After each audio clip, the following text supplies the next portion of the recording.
Floods, bushfires and storms are all causing insurance premiums to skyrocket.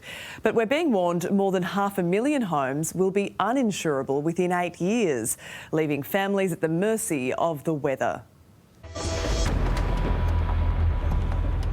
It just needs to be overhauled. It's just a highway robbery.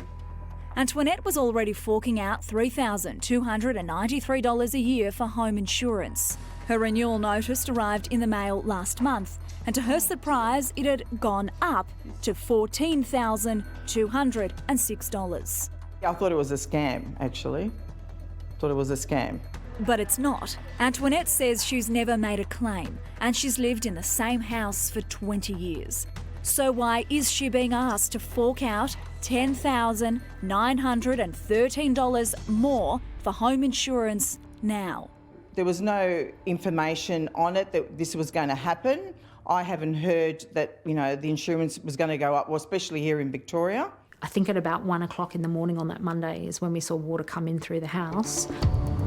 Kirsten survived 2 Queensland floods. She's finally back on her feet, but is bracing for her insurance premium to rise. She's currently paying about $4,000 a year, about $390 per month. Kirsten's worried it could double or triple. This house sits at about a 1 in 75 year flood risk. We've had 3 floods in 50 years. If we dropped flood insurance to save, say it was $8,000 a year, and there's another flood in less than 10 years' time, we would have 100 grand's worth of repairs to do. And that's a frightening thought. 6.5% of properties, or 193,232 homes in Queensland, will be uninsurable by 2030.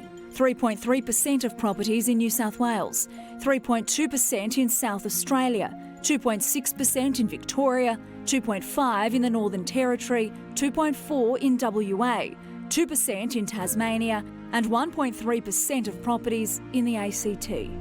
Over the last year, we've seen a range of different severe weather events. We have incurred over 395,000 claims over that period, and that equates to about $6.5 billion worth of claims. In March this year, insurance premiums went up approximately 3.2%. Kylie McFarlane's Chief Operating Officer of the Insurance Council of Australia. Insurance is a pool, so effectively it's the premiums of many who pay for the claims of a few. And that pool of money needs to be sufficient to pay those claims over time. And according to meteorologist Ashley Lang from Weather Zone, Australians should brace for more wild weather. We still have La Nina-like state in our oceans, and there is that looming possibility that we could see La Nina redevelop in spring or summer this year again.